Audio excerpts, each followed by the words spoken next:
Notebook number 3, number 4. The crocodile opened the refrigerator. Inside were all kinds of canned goods. According to experts, these canned goods were a staple of the crocodile diet. When the crocodile got home at night, it liked to turn on the TV to see if there was anything about crocodiles on the evening news.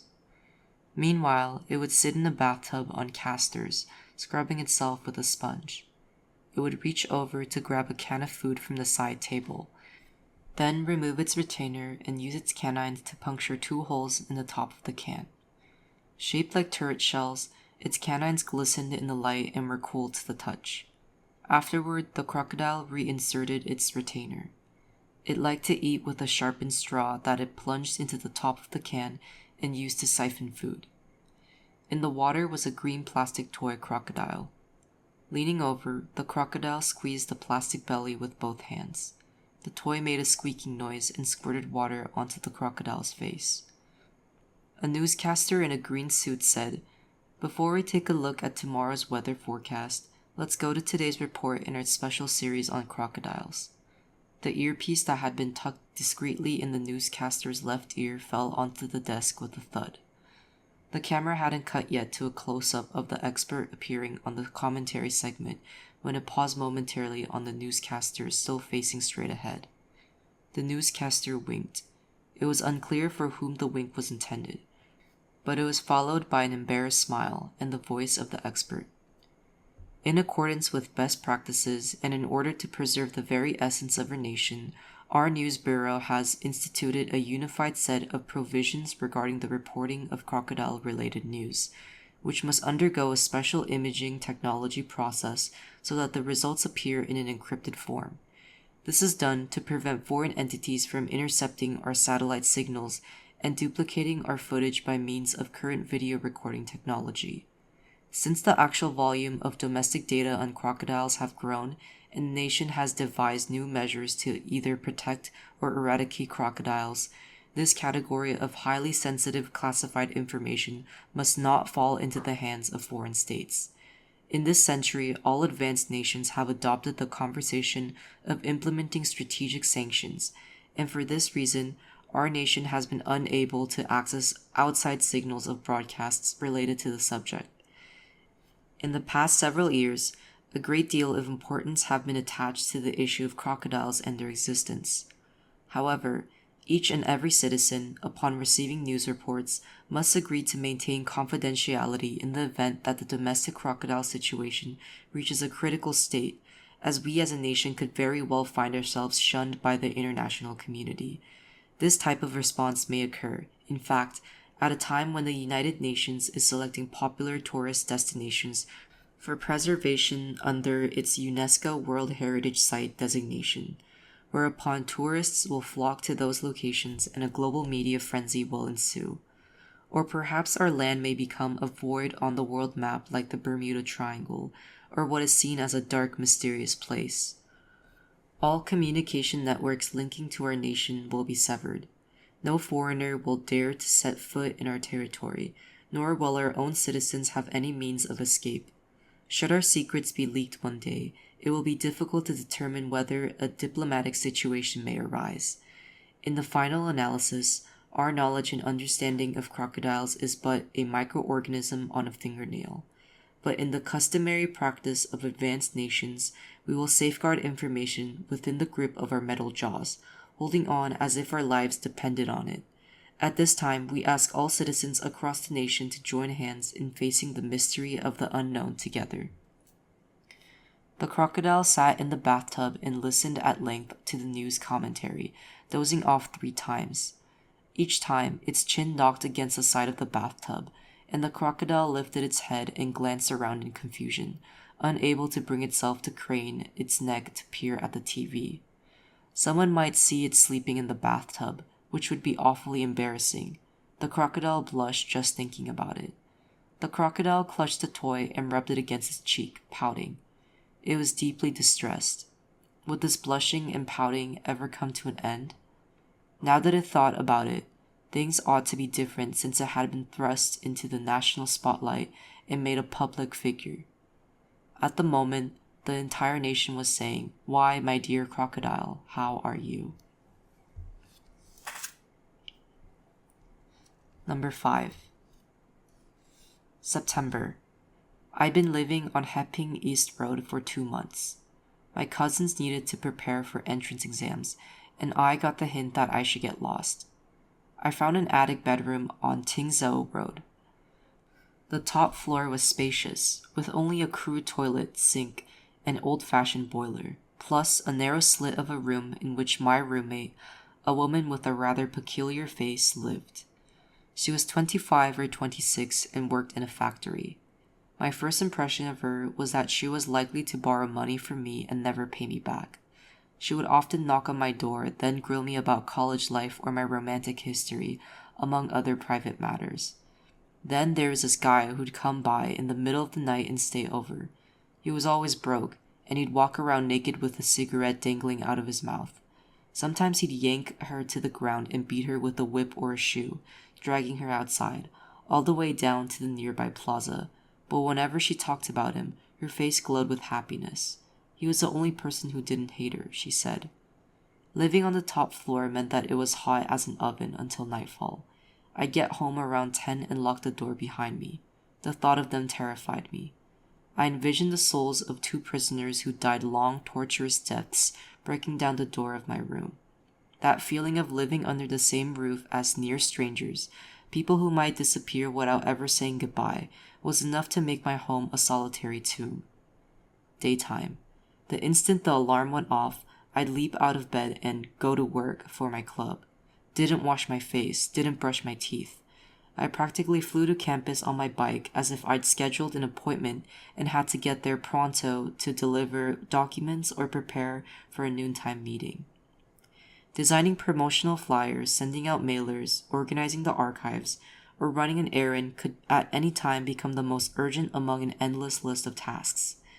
It was a monotonous game that you took seriously in preparation for the real thing, a means of instilling a strong work ethic. It was a way of finding out what it'd be like one day when you entered society and the workforce. No more dithering. If you wanted to move up, you had to play the game on a sophisticated level and make it an exciting contest at that. Otherwise, your enthusiasm would wane.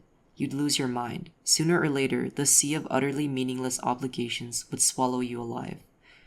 I almost completely lost track of schoolwork. My gym teacher wanted to murder me. I got wine that the drill instructor had been looking everywhere for me and wanted to see me in his office. I was burying my head in the sand. I was about to fail half or even 2/3 of my credits, which would flunk me out of school. My shift to a value system in which I actually had a life had, in fact, set me on a path to a bleak future.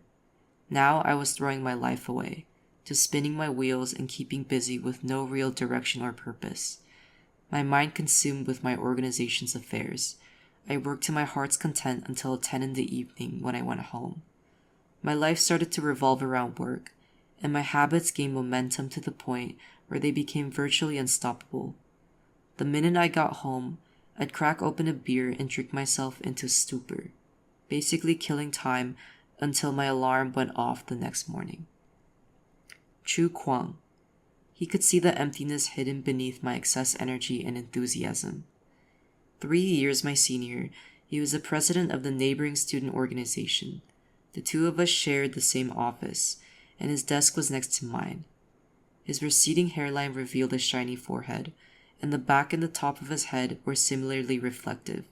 He was heavy-set, with what you might call a pear-shaped figure. He often wore the same pair of purple and green denim pants with a thin gold belt, like something a nightclub host might wear. Other times he looked like he'd just emerged from the slums. His t-shirt as rumpled as a wad of toilet paper. His baggy knee-length pants exposed a pair of hairy legs, while his sunglasses concealed a pair of puffy eyes. By 8 or 9 in the evening, it was just the 2 of us still at the office. For the most part, it was an act. Every once in a while, when nobody was watching, I'd look up and glance over at him, and we'd exchange knowing smiles. Then, in unspoken agreement, we'd turn back to our work. Gradually, a camaraderie developed between the 2 of us nocturnal creatures. "Hey, "What are you doing?" I asked, having just finished folding 30 copies of a meeting announcement. "Sketching a layout." His organization put out a weekly newsletter. His head was lowered. "Hey, what are you doing now?" I said, facetiously, bored silly. About a second had passed since I asked him the first time. Making an illustration, he lowered his head even further. The tip of his nose was almost touching the paper. "Hello? What's that you're still doing over there?" His unresponsiveness made it even more hilarious. "Why, you little—" He mustered the strength to set down his pen and peel his eyes from the page, then stood up. He walked over to me, eyes flashing with anger, and took my chin in his large hand. "Not afraid to die, are you? Gotta disturb me, eh?" I'd been using him for entertainment. Whenever I stepped on him, some kind of repartee would come of it. Having observed him at work for a while, I had amassed a wealth of data about my counterpart, who had become a screen on which I could project random thoughts. On the occasions we ventured beyond that screen, our conversations were always regimented. The reality was, a taboo had developed. Instead of getting to know each other, we were interacting through caricatures of ourselves. "You look like shit today."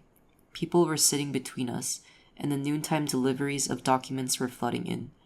"Is that a hole in those lovely skin-tight jeans? Why don't you mind your own business?" I chatted with a colleague. More documents were delivered. "Maybe if you didn't rub your eyes when you crawled out of the sewer, they wouldn't be so puffy." Another document came in. "People who have no eyeballs and lie in a sewer all day need to shut up." I glared at him, then resumed my conversation. "Keep laughing. If you keep slithering out of the sewer and prying open those bloodshot eyes, you're going to drop dead soon." This time, the document was thrown straight at me. Some people beside him had evidently been trying to talk business as we bared our fangs at each other. It was the anniversary of the school's founding. I was tied up with the festivities all day long, running around and yelling. By dusk, the crowds were beginning to scatter. I climbed the steps to the second floor of the recreation center, wishing that someone would carry me. People were gathered outside the office door, looking stumped as to what to do. At the foot of the door, his legs stretched out in front of him, sat the vice president of Chu Kwang's club.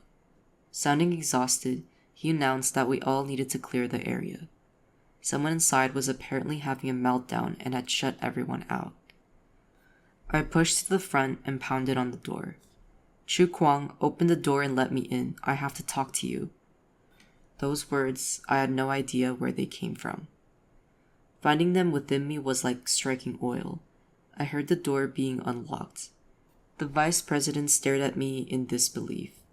I ducked through the narrow crack that appeared, locking the door behind me.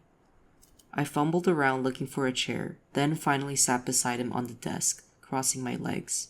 "What happened?" I asked gently. The shades were lowered so that we could watch movies in the office, and there was a faint halo around his head.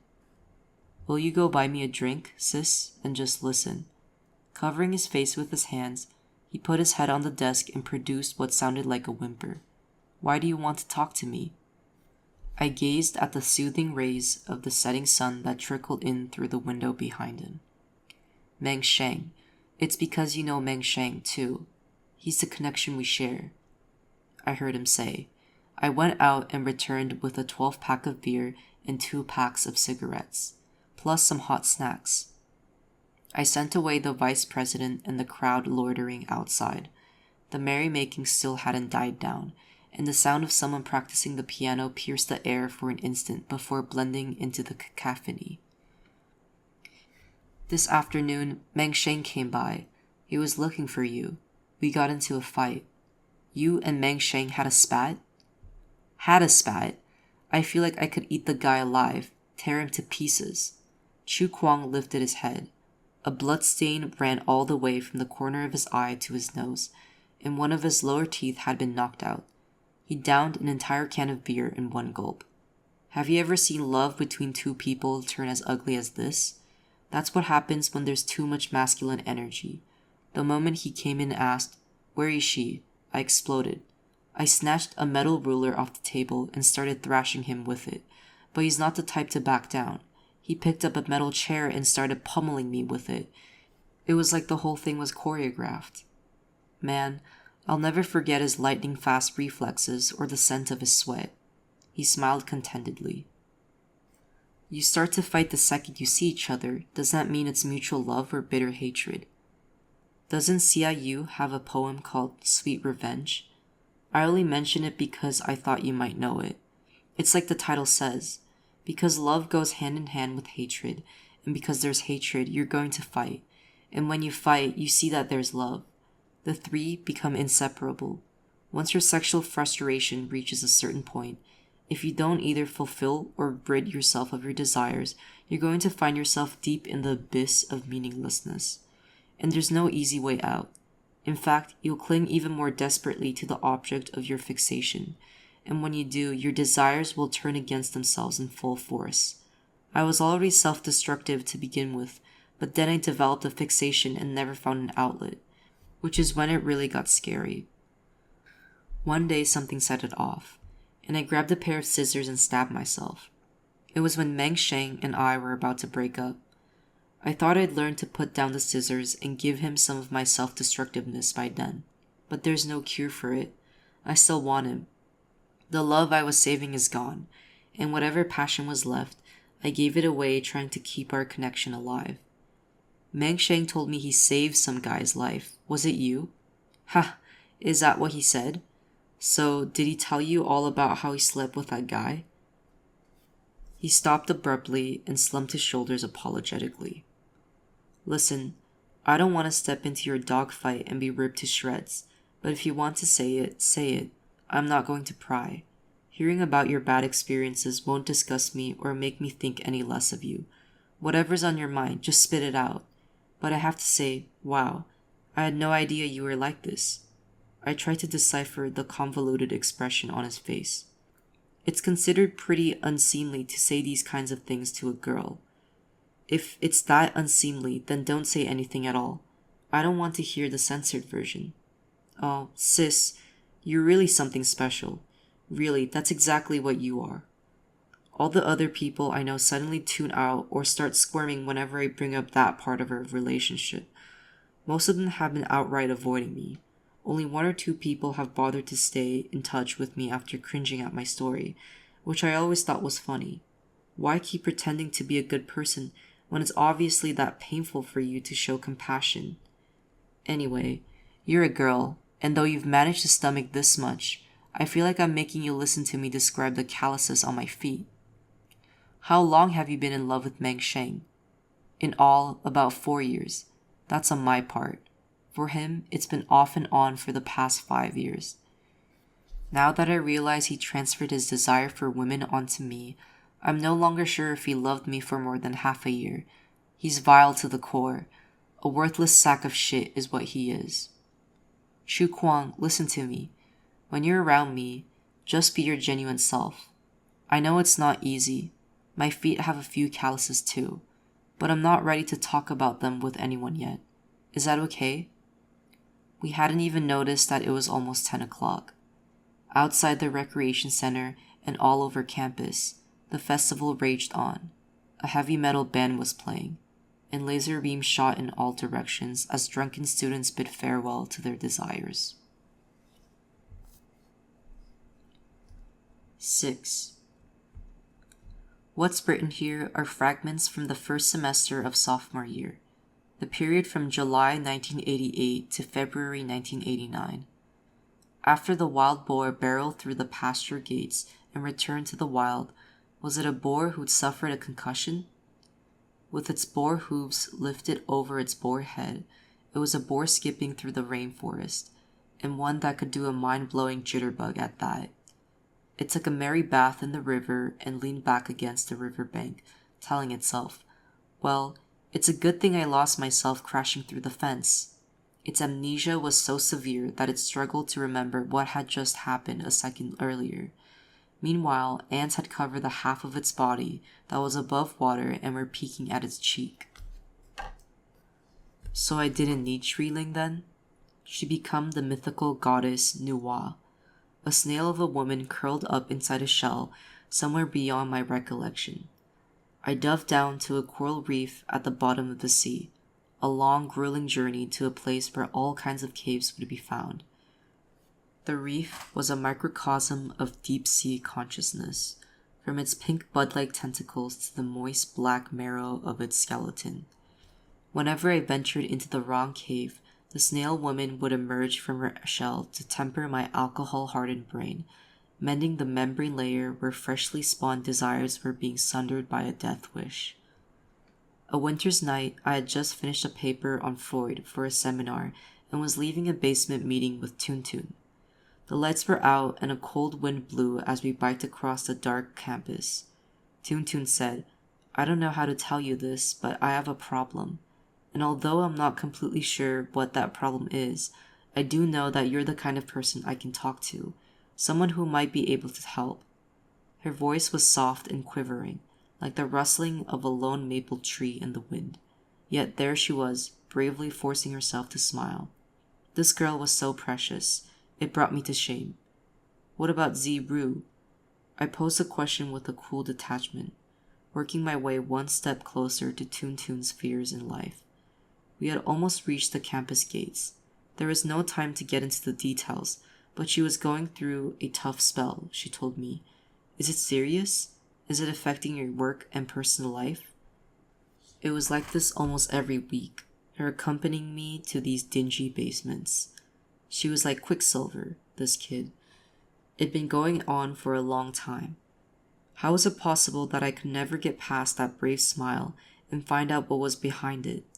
My intense affection for her came gushing out. Until that moment, I hadn't realized how much of it was welled up inside of me. "It's nothing. It'll be fine. Don't worry." With overstated confidence, Toon tried to console me. It was just that she'd been at the so-called wall of absurdity for 2 months and hadn't managed to make it far enough to figure out exactly where it would end. She couldn't fall asleep. She'd been gripped by paranoia. She'd suddenly become afraid of all kinds of things. She couldn't get herself out of the house. She went to class or else she kept busy. "The only time I'm happy is on Fridays, when I can come here and see you. I can't stand being alone at night." It was out of my affection for her that I started whistling.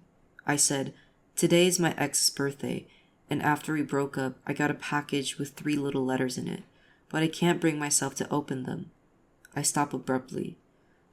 So what if these were just kids' problems? Like hitting a patch of broken glass while biking, they could leave you fragile and unable to speak. 7. The crocodile was a diligent worker. It was so diligent that it was drying a whole bathtub's worth of still usable 1-cent postage stamps. That's the kind of worker it was.